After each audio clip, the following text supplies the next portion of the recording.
பாட்டி ஒண்ணு தொடங்கட்டுமா, அது ரெடி கலப்பட்டுமா, கேம்பெயின தான் திறக்கட்டுமா, மைக்க கையில் எடுக்கட்டுமா. ஒரு நிமிஷம், நான் சொன்னேன் ஷாம்பெயினை தான் திறக்கட்டுமான்னு சொன்னேன். ஷாம்பெயினா?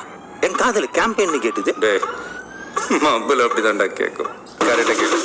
Start music.